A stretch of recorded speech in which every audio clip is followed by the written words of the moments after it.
Hello there, Phil Croshaw again from Passions, and in this episode I'm delighted to be welcoming Ed Rusling to the show. And Ed thinks he's got too many passions. Enjoy.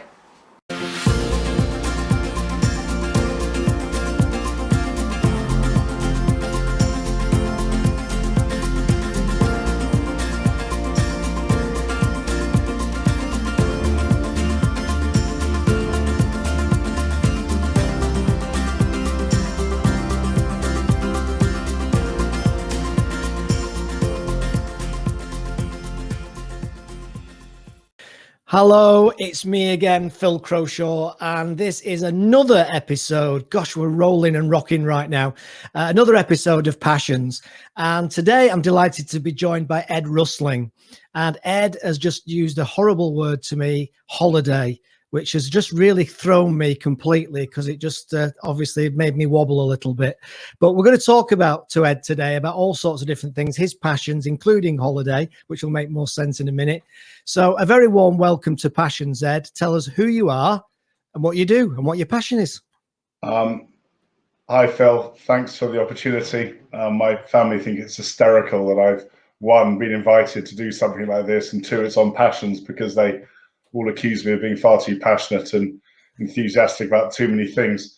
So I have two businesses, one which is set up to support nurses through education, and the other business is a sports travel business. And as we'll discuss, I'm sure, over the next half an hour, they are both areas that inspire me and I have deep passion in. So I'm looking forward to talking about those more, whilst also acknowledging that I have a deep passion for food, wine, sport, fire, friends, family, etc., etc. And my life is far better for it. So congratulations on harnessing that word passion, because I genuinely believe that if people can find something that enthuses them, that inspires them, that excites them, and it doesn't have to be lots of things, it can be one thing, then your life's going to be far richer for it. Yeah, well, do you know, if we write a book at some point, I think that needs to be what you just said there. I'm going to translate it or transcribe it, and it's going to be the forward for the book, I think. I'm sure you'll use someone far more famous than me to write your forward, if you want to get any sales whatsoever. Brilliant. Okay, so talk me through how you got to this point then, Ed. Obviously, very experienced businessman, numerous different activities in different areas. Did you start off as a career guy and a corporate guy and then move into self-employment? Tell me the story of how Ed got to where he is now. In a nutshell, completely blew my A-levels, deeply upset my mum especially, because she thought that was the end of everything. Ended blagging my way into Leeds Poly to do a hospitality business management degree. I think I was the only person from south of Sheffield who'd gone to Leeds Poly, so I was a sort of novelty fool. And yeah, ran bars. That's what I did. I sort of ran bars and restaurants for a couple of years, and then realised that whilst people were a passion and booze was a passion, actually working 15, 16-hour days for very little money wasn't. I ended up going to Namibia for a month to see a dear friend of mine working for Save the Rhino, came back, needed a job, and I stumbled in on £9,000 a year into a healthcare publishing company selling tiny adverts. And that was what started my passion for nursing, because my auntie was a nurse, but I never really understood what that meant. And over a period of those first 2 or 3 years, I became completely humbled by the role of the nurse. And over the last 25 years, have dedicated the majority of my professional career to trying to support them. It's absolutely unbelievable how the whole nursing professions is now perceived a year on with COVID, as I perceive it anyway. Do you think that in terms, I know they've obviously been under massive pressure, and I struggle sometimes to even contemplate on any level what they must have been under and what they must have been through. Do you think it's true that there's a lot more understanding now of nursing and the importance of it as a result of the high profile challenges that they've had to go through over the last year? Yes, I do. But I think that will be transient, unfortunately. I think as long as the pay stays as low as it is, as long as the communication around the role is as poor as it is, my fear is like the 2012 Olympics, where we all smiled at each other and we all inspired each other for a period of about 3 months. And then 3 months later, I was back on the same tube and no one was talking to each other. My concern is people will forget how critically important the role of the nurse is. And one of my passions is to try and do everything I can through my business is to keep reminding people of that. What I do hope is it will inspire a new generation of boys and girls and young men and women to be aspirational about becoming a nurse. I fear that over the last 20 years, the vocation and the role of the nurse has become less attractive to talented people coming through. And that's not just about money, it's about how the role is presented and also the nature of the role within a very troubled NHS. But the answer is yes, but I worry that people will forget as COVID eases and we get on with our lives. I agree, and I think that's very similar in a number of areas. Actually, I think that is definitely the case. I mean, there's a lot of talk in nursing now about the mental health impact of this. It's almost, I just wonder to what degree have they been on this hamster wheel of craziness, for want of a better expression, and just turning up, going to sleep, feeding, turning up again, going through hell on earth again. Is there a real concern about the long-term mental health impacts of that? Almost like when they start to maybe get off that hamster wheel, or at least that hamster wheel slows down and the reality and enormity of what they've been through starts to hit them. Phil, they've been on the hamster wheel for the last 10, 20 years. That's the truth. Yeah. Hence why I have such a passion to support that area, because nurses I work with have been giving that much of themselves ever since I started doing what I do. What's going to happen? So yes, there's a massive issue around mental health, but there was before COVID. The issue is going to be quite brutal, and a lot of nurses I know have given everything and have stayed in because of COVID. But I think a lot of talent will be leaving the NHS in the next few months and years because they simply can't carry on anymore. But the problem isn't COVID related. The problem is there hasn't been enough support, there hasn't been the resources and the value in that role by the powers that be.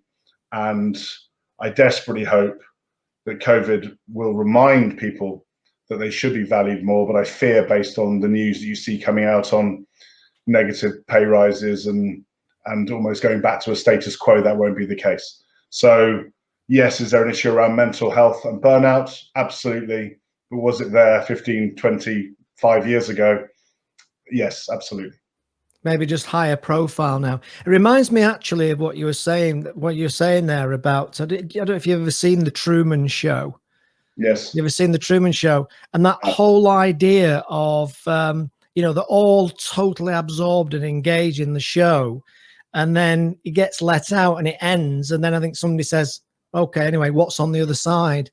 Yeah. And it kind of reminds me of that. No, you're absolutely right. The hope is that it's become a political hot potato. Unfortunately, the things that the frustration is, it's the things that win you votes often get front and center. The NHS has always been important, but nursing hasn't really been a massive storyline within that. I'm hoping that how any given government treats nurses moving forward becomes a vote winner, and therefore will go higher up the food chain when it comes to priority. Yeah, and that's absolutely quite right. So one of the other passions you mentioned was what I mentioned at the start, which was terribly cruel, which was the holiday word. Tell me about that, and because that sounds like a really interesting business. Albeit, I guess you've had your challenges. Yeah, so I set up a sports travel business with two England or ex-England rugby players, Austin Healey and Will Greenwood. based around the reality is that a family holiday is just incredibly precious and incredibly special. And we were watching families go on holiday and kids kind of being parked in kids clubs without really any sense of what they would get out of that. And a real drive from Oz and Will and others around them of the impact sport can have on a family. And this isn't about improving box kicking or sidestepping. It's around teamship, discipline, confidence, leadership. And that's from kids from the age of 4 upwards. So Legend Holiday and Events was set up in 2010 now, incredibly, 11 years ago, to take families on holiday, not in an academy format, but on a family holiday, but in the mornings, rather than go to kids club or wander around not knowing what to do. Kids from the age of 4 to 16 are running around with the likes of Martin Johnson, Andrew Strauss, Tamsin Greenway, and Sasha Corbin in netball, Kate Helen Richardson Walsh in hockey. We have a ski product as well, but it's around bringing the whole family together. But in the evenings we do touch rugby with the dads and the mums. We have a mums netball game, to which the dads are banned because dads offer no value whatsoever when it comes to netball. We lack the skills, the integrity, the fitness to improve that game. But it's been a business that's grown dramatically over the last 11 years. But at the heart of it, its passion is inspiring families through sport in a holiday environment. There's no VIP areas. There's no, you might meet, Austin Healy for 2 minutes after training. We're all in it together. There's a collective sense of community on these holidays. And for me personally, with a healthcare publishing background, an utter privilege to be involved in something very different, but equally inspiring. Are you the sort of person that needs variety in the work, Ed?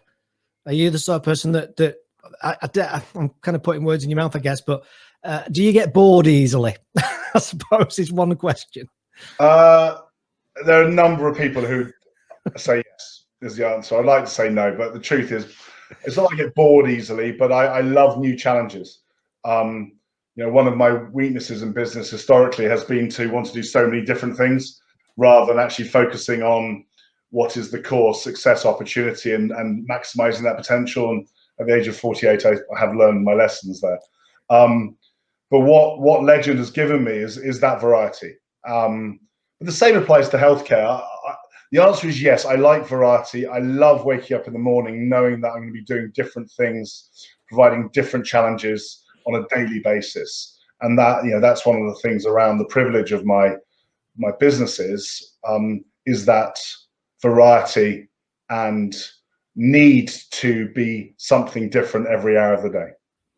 Brilliant. And when you started these businesses then, Ed, did you pretty much know they'd be successful? Or was there an element of your face is telling me an answer, or was it kind of, we'll take a punt and see what happens, and then it went on a completely different direction? What's the story behind the business journeys you went on? So the first business I launched was with my wife and a friend called David Gray, who's a nurse, and we get loads of credit for being really entrepreneurial and risk taking. The truth is, I wanted to run my own business. I love the idea of it. But the truth is, it was a reasonably risk-averse move because I knew the space, I knew the market, and I knew that if we did something really special, that people would support it, both from a nursing point of view, but also from an industry point of view. So I left the comfort of a paid salary role, confident in the fact that if we did what we'd promised we'd do, people would support it. So it was never a punt. The last proper job I had, which I left in 2003, had given me the experience and the confidence to make it a fairly risk-free opportunity, which we still needed to deliver on. And that Monday morning, when you don't have a company car and you don't have a salary and you have a pregnant wife with a second child, is scary. And people don't see that. People often look from the outside and see the privilege of running your own company rather than the sleepless hours at 3 o'clock trying to work out where the next paycheck's coming from or the next business opportunity. But yeah, that first business into healthcare, I suppose there was an element of risk, but I was very confident that myself, David, and my wife, Nicola, had the skill set to do it. from a travel point of view, I had sold that business, and I had some flexibility financially. It wasn't a retirement sum of money, but I had some flexibility around time, because I was going through a non-compete, and some flexibility around finance. I was able to give a lot of myself time-wise, but also invest some money in helping Will and Oz and myself build up that brand, build up that product, and build up that business. So slightly different stages of my life, but neither of them felt risky. And I suppose that's a key point, is from the outside, it feels like the right thing to do, but I'm well aware in majority of cases, it's the step from the security of the paid role is the hardest thing. Once you've got there, actually, if you believe in yourself, you work hard. I mean, work ethic is the one consistent, isn't it, that anyone who's successful has. But if you give yourself to something you believe in and have passion for, frankly, I know it can be a success. It's just trying to persuade certain people, because it's not for everyone, but it's trying to persuade those people who want that fear and excitement in their lives and the opportunity to follow a passion, of taking that step into the unknown, which is scary and is very risky. Yeah, and very interesting that, because actually 2003 was when I left employment too, funnily enough, strangely enough. And I can certainly very much relate to that. And actually, when I did it, one of my best friends, one of my best mates said, "You can't be serious. You're the epitome of the company guy. You know, you're always looking for the next company car. You're looking for the next rise up the slippery pole." And he said, "You can't be." And it was true. I was very much like that. So I really was free when I did leave the comfort of that, and what I used to call the wages fairy coming every month. It was actually really quite a scary thing. Why did you leave? In simple, well, a number of reasons, but the main reason was got tired of the politics. I'm a very creative guy that gets off on doing things. I get bored easily, so I want to do new things. And in corporate world, so I was with big companies like Thomas Cook and obviously travel, and Phones for You group and companies like that at senior levels. But it just felt as if I was getting more and more sucked into the politics rather than the doing and the creative doing. And that's probably the main driver. And I wanted to control my own destiny, I guess. Cliche, but true. Facts. A lot of my clients go through this. I just watch talented people spending 80% of their time dealing with the internal client. They're spending 80% of their emotional energy, of their talent, of their passion, dealing with the mundanity of managing the internal client, rather than taking a product that they believe in to a wider marketplace. And I didn't realize how much of my time was spent dealing with internal politics until I got out of it. And then I realized, actually, if 100% of your time can be spent being brilliant, doing the stuff you love, learning, making mistakes, that's so fulfilling. But also, you're far more likely to be successful if you're spending most of your time doing stuff you're good at, rather than playing the game. And I joke that I'm completely unemployable now, and I probably am. And I think we all are, actually, to be honest, Ed. But the main reason I'm completely unemployable isn't because I lack some talent in some areas, and I'm well aware of my many failings, is because I simply couldn't go back to playing that game. And a wise man a long time ago said to me in a pub, a mate of my dad's, who was very, very high up in Shell, and he was trying to encourage me to potentially join him on a global adventure which involved Formula One and lots of sexy places. But he asked me why I loved my current job, and I said I love making a difference. He said, then don't work with me. He said, I'm as high up as I'm going to get, and I'm a number. And whilst I'm on a good salary and I travel the world and I signed this deal with Ferrari, I'm just a number. And he said the most important thing as a young man and as a young lady, and I said this to my daughter the other day, is to work out, are you a small company person or a big company person? And I think it's good to try them both, because some people are utterly wired, utterly brilliant at playing that game in the big organizations and thriving in it and being really happy there. But if you don't enjoy that and that's your work life, then it's going to get very frustrating and quite damaging quite quickly, I think.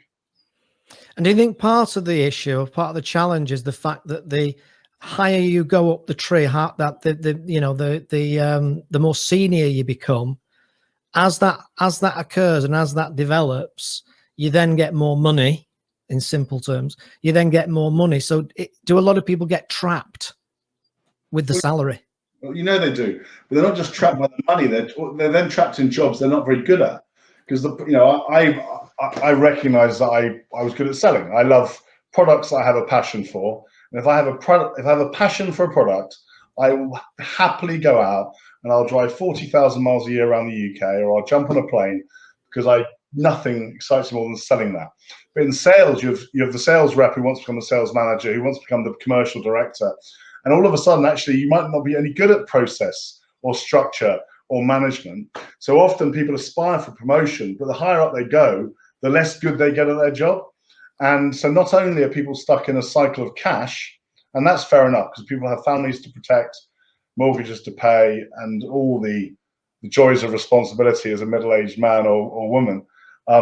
But I see a lot of people go from jobs they were passionate about, and the further promotion they have, the role is less exciting, less interesting, and frankly plays less to their original passions than what they were doing when they were 22, 23 on 15 grand a year. Yeah, I mean, the example you gave there is a classic, isn't it, in sales, where the best salesperson gets promoted to sales manager, and they're completely different jobs. Yeah, but salespeople inherently are ambitious. They're very driven, often driven by not just money, but by having a pat on the back. People forget in business that it's not just the money that people want; it's the feeling of value, the opportunity to develop yourself, and salespeople are desperate to be valued, desperate to feel they're important, so they want to be promoted. But often then they're promoted into jobs that simply sit outside a skill set. And you see that in small companies and big companies, and it's a massive challenge.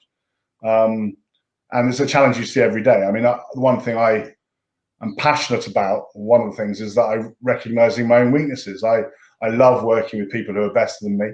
I'm utterly honest about where I'm rubbish, and I've surrounded myself at Wound Care People, which is the media business that I founded with my wife, and with Legends Holiday and Events, because whilst that seems like a very sexy business on paper, the process, that work ethic, that day-to-day drive to make sure that client's experience is the best it can be, and the structures around it, from websites to CRMs, are in place, simply doesn't play to my strengths. So recognizing weakness and surrounding yourself with people who are far better than yourself is actually a good lesson to learn, I think. And how do you keep motivated then, Ed? If things get a bit tight and a bit tough, how do you keep motivated, or did your passion keep the fire burning during the tougher times? It's my greatest passion. It's my family. I'm utterly driven to protect them. I'm very lucky to actually work with my wife. A lot of people joke that working with a wife may be difficult, but we've worked together since 2003 and have managed that. So ultimately, we have a shared passion to protect the nearest and dearest to us. We have 2 kids, we have extended family, and that fire burns bright. I'm not loaded. I'm not doing this out of love. I'm doing this, because I still want to make money to protect my family.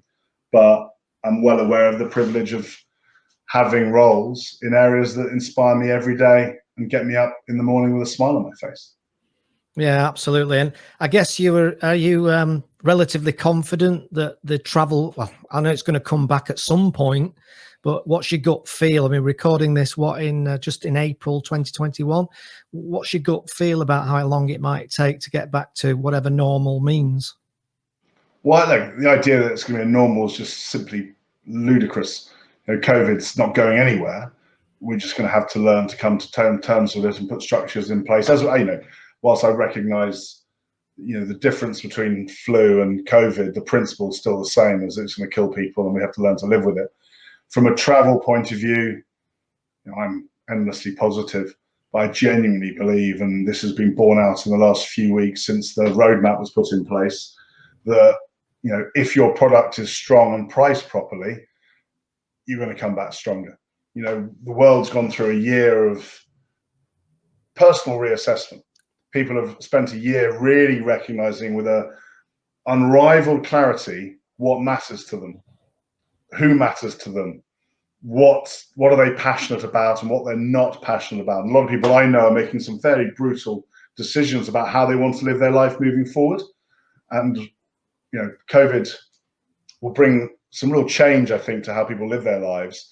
A lot of people recognize that privilege of family time, the privilege of that holiday, and of travel. So we've seen unrivaled interest in our holidays abroad over the last few weeks, based on people desperate to go somewhere different, but also challenge the kind of holidays they want to go on. So will it be back? Yes. And I think if your product is right and it's priced right, there's no reason not to expect the travel industry to come back stronger.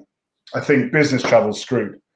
I think, I think a lot of pals of mine will go flying to New York, flying to Hong Kong for a day here, a day there, and they've recognized whilst there is still importance to a face-to-face meeting, it's more that first meeting and that last meeting. Everything else can be done like this from home, so people can still drive their kids to school, cook their kids dinner in the evenings, and have a slightly more balanced look on life. I used to jump in cars and go out motorways and meet clients in hotels and have a coffee. One would be in Liverpool. I'm based now in Stratford-upon-Avon, and we said, let's go up and meet in Stoke. Those days are gone. And I know the government want to get everyone back to work, so we start buying coffees again and start going back to what they want us to. But actually, a lot of people have spent loads of money on coffee machines and are quite happy dealing with their clients from home like this, making their own coffee at home. So there's going to have to be a big readjustment as to how businesses operate and how we operate within a very different existence, I think. Yeah, I think that's absolutely right. And I think readjustment's the perfect way of putting it. I know certainly I'm in Manchester, and the very idea of driving down the M6 to Birmingham for a 1-hour meeting is just ludicrous. I certainly wouldn't want to do it now. That would be my day. I'd look at my diary and say, what am I doing today? I'm driving to Hull, having a meeting, driving back again. And whereas now I can do 8 or 9 meetings in a day quite comfortably. To be honest, I'm trying to limit that because these Zoom calls and Teams calls are incredibly wearing. And we've kind of implemented in the business trying not to do stuff before 9, after 5, and having proper lunch breaks. But I hate the word hybrid because it's a bit marketing speak. But I think there'll be a more balanced model moving forward between how people work from home, how people work from the office, and how people will deal with clients either face-to-face or on a digital platform like this. Yeah, I mean, I think it will be a bit from a business point of view. I just think it'll just be normally socially acceptable to have a meeting on a platform like this or on Zoom. Whereas before COVID, if you'd suggested that, I think it would have been poo-pooed. Yeah, totally. That's totally changed. Yeah. While recognizing that I want my kids to work in offices with other people. I met my wife in an office. There's a lot of fun to be had working together in an office, but also you learn a lot. That training via demonstration is so critical, and it's very hard to do that across a digital platform. So it's trying to find a balance and recognizing that whilst it's fine for me with a dog and a forest I can walk around at the age of 48, that's very different to what my son and my daughter are going to want when they leave university, or if they leave university and start on that first job. So again, it's for everyone. Every employer has to find a balance, I think. Yeah, and it's very interesting. I mean, I have an office in Manchester, and I have a studio here at the house, and I've worked from here most of the time during the pandemic. It's been very comfortable and very enjoyable, and I've saved myself a fortune on office space. So yes. I miss that, but at the same time, going back to it, so I can see why the word hybrid keeps coming up, even though it's quite cliche. I can see why that word does keep coming up, and that very idea of just maybe having a mixture of both possibilities. And I think if you're an employer that is so obsessed by the old way of you coming at 9, leave at 5:30, hour for lunch, you're going to fail because you are going to miss out on talent. And what we all know is that whatever the product, however cool the technology, it's the people that make business successful. And that's talent. And if you want to encourage talent moving forward, I think you have to offer a flexible working environment that doesn't get people into banks at 6:30 every morning. All my banker friends, all my stockbroker friends, just have been, what have we been doing for the last 20 years? We're more productive, we're happier, we're healthier, the business is more profitable, and they will never go back to that. And it's just trying to find that balance. It is, and it's quite interesting because even if you look at the education system at the heart of it is exactly the same now as it was when it was churning out people to work in the factories. Yeah. Which of course it's just not like that anymore, and it's what the expectations of the young as well. So the young will be used to. They live their whole lives on screens. I mean, you've got kids, I've got young kids. They'd live them even more hours on the screens if you give them half a chance. So that's just their normality. Schools are still failing their pupils when it comes to careers. I believe that. My old school invited me back for a careers fair, and there were some of the old teachers there, and you could see them going, "Why I won't swear. Why the hell have we invited Rusling back? What are we thinking to speak at a careers fair?" And I'm quite comfortable speaking in public until you're faced with a bunch of spotty 17-year-olds staring at you going, "Who the hell is this knob? And what's he?" So I had a presentation prepared that immediately went out of the window as I walked up on the stage.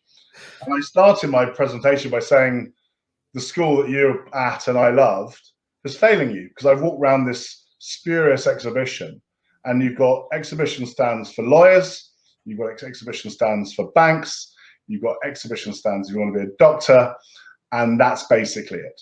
And he said, what I've learned is there are hundreds of thousands of jobs there for you, hundreds of thousands, and you're being presented with 3 or 4. And this is when I spoke about passion. And I said, however, if you want to be a lawyer, if that's your passion, you support Tottenham Hotspur, be Tottenham Hotspur's lawyer.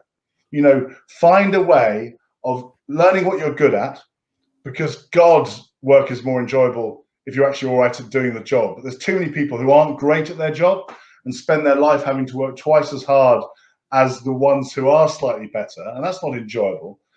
So find skills that you love. Find skills that you're passionate about, and that might be sales, that might be accountancy, that might be HR or marketing or whatever it may be. And then if you have the privilege, apply that to a passion. So for me, who loves selling, to have a healthcare product that's also helping out a nursing audience that I feel incredibly passionate about is utterly inspiring. And for me, the privilege of having a business that involves inspiring families through sport in amazing locations around the world is mind-blowing. And that's the kind of message I tried to get across. And some of the kids said some very kind things. A number of the teachers made it very clear they never want to be back at the school ever again. But I want my children to recognize the choice and that breadth of opportunity. And that's where passion comes in. Passion for finding a job you're good at, and for passion for finding a subject area and content that you want to apply those skills to, allows you to have a dream work existence. And the phrase, I said this to you earlier, the phrase work-life balance is one of the most depressing phrases, I think, in our vernacular. The idea that work finishes and then you have this life thing at the weekend and then you go back to work, which is horrible, is so depressing and damaging. And I have friends in that merry-go-round, and I really would love my kids to avoid it. But if you can find a job, find a career that links your skills with your passion, you'll never, ever mention work-life balance, ever. Yeah, that's so true. And I guess one of the litmus tests for this sort of thing is the Sunday night feeling. Remember at school, the Sunday night feeling of, oh God, it's school tomorrow. If you've got that Sunday night feeling that you used to have at school, then you really need to be doing something different. Mate, it's simplest form. It's not Sunday night. It's Sunday lunch. It's Sunday breakfast. I have friends of mine who on Friday nights, like this euphoric explosion of joy, they then have this glorious Saturday and watch the rugby and drink beer and relax. And by Sunday morning, that work worm of pain is in their tummy. By lunchtime, they've gone into a pit of despair and they're going to bed early in desperation. And I'm not exaggerating. And it's very easy for me to, and my lovely wife said, look, don't be too enthusiastic, because not everyone's been as lucky as you when it comes to finding work that really excites you. But if you can really challenge yourself, certainly as a younger girl or boy, to demand nothing short of a job that excites you and plays to your passions, when you get promoted and get into the merry-go-round of mortgages and debt and pressure, at least you're in an area of passion and excitement that will get you up in the morning and keep you excited. Do you know, Ed, that word comes up time and time and time again in these interviews, and that's the word lucky. And I always challenge it, because I don't see it as lucky at all. And you probably know yourself, it's not about necessarily lucky. It's about taking the necessary steps, putting the necessary work in, putting time and effort into figuring out what your passion is, building your self-awareness, trying different things, taking a few risks is the other big one, isn't it? So it's amazing how many times I hear it, but I'm not convinced it is about luck. But the world's changed so much since my parents were my age, because there's no real job security anymore. So a lot of my parents' generation, and certainly my grandparents' generation, had jobs for life. You had a job for life. There was a structure around that. There was a loyalty, both from the employer and the employee, and that is what you had. And it started changing 20, 30 years ago. There's now no job security. It simply doesn't exist. And based on that, I'm obsessed by the need to challenge yourself both personally and professionally. I was saying to my next door neighbor's daughter, she's 21, for the next 22, next 5 years, don't be afraid of having 4 or 5 different jobs. Go out there and use the market and your talents to your benefit. So when you're 25, 26, you know what you're good at. You know who you want to work with. You know the kind of business you want to work with. Take advantage of this lack of job security for your own benefit. And I think, and does involve risk. Risk is part of life. And I believe if you want to get the best out of life, not just work, but your private life as well, you've got to challenge yourself now. And if you don't, you'll stand still and you won't get what you need to out of the amazing opportunity we all have on a day-to-day basis. What a wonderful thought. Right, finally then, any dreams left? Yeah, God, so many dreams left. Half of them inappropriate for this conversation.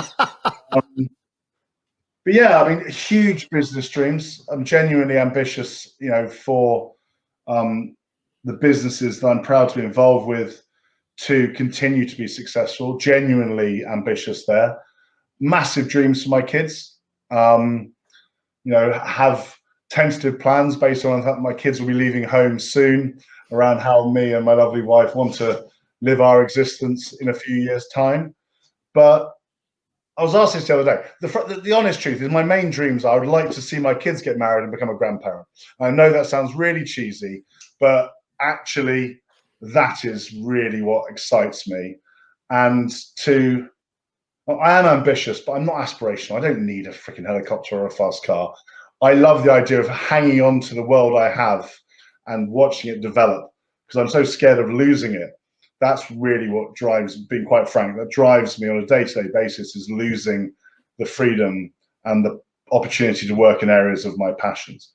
So lots of dreams, but mainly to watch my kids get married and become a grandparent. Well, I think that's a perfectly reasonable dream to have. Right, Ed, thanks ever so much for joining me. I really appreciated talking to you.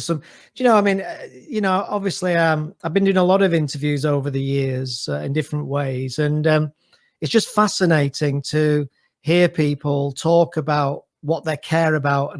And it's amazing how many people talk about the importance to them of making a difference.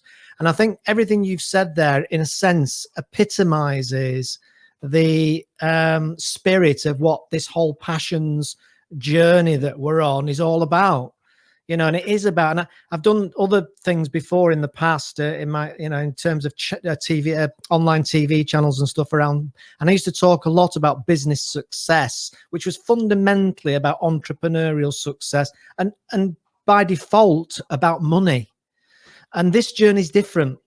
This journey is more about fulfillment and making a difference and feeling, what I'm going to ask you one more question then. What would you like to be remembered for out of everything you've done and everything you might do? Is anything specific you'd like to be remembered for? Well, so take the personal stuff to one side, all right? So, my kids and my wife, frankly, are the only things that really, really matter to me. My friends will get cross to me, so I'll throw some of my friends in there. Not that any of them will watch it. My family certainly aren't going to watch this. I love the idea across both businesses of changing some people's lives. I know that we've changed patients' lives. I know we've changed some healthcare professionals' lives with what we do, and I'm damn sure we've changed some kids and families' lives on the holidays we do. So if I could have been in a position where I've helped change one or some lives, then that's good enough for me. Simple as that. Oh, that's wonderful. And we have lots of ideas about how we want to utilize this sort of content in schools, and that like to inspire people, create debate and discussion.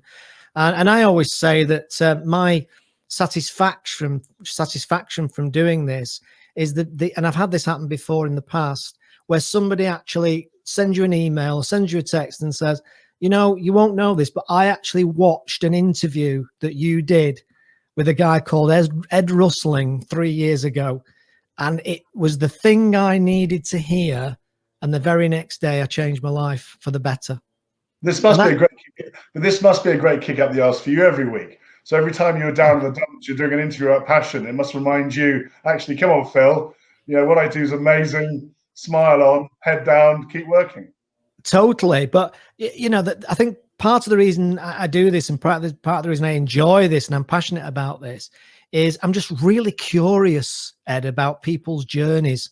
Really naturally curious. Like journalists, they get said, go and interview him. Who's he? But I'm really curious and interested. My wife will probably say a nosy sod, but and she's got a point. But that's the thing that really drives me with this, is that curiosity. And I think I feel very fortunate that I seem to have that natural curiosity gene. And I think all of us that have that curiosity gene have got the potential to perhaps live a more fulfilled working life. Correct. And based on the fact I haven't actually met you face to face, we're only a few weeks away. I'm going to jump in a car, or let's meet halfway. Let's have a couple of beers together. I'll buy as a thank you for this opportunity, and we can be equally curious about how you got to where you got to and the other madnesses that happened in my life. Oh yeah, no, absolutely love it. And I think we will at some point. I think we'll probably do a live event. Do you remember those? We'll do a live event, and we'll invite everybody that's been on Passions and bring everybody together and do an event. And I'd really love that idea. So I'm gonna make sure I do that at some point. So thanks ever so much for your time. I really appreciate it. Found it really interesting, really inspiring. And thanks a lot. And I'll see you on the road, as they say. My pleasure. Thank you so much. Take care. Cheers, Ed. Thank you.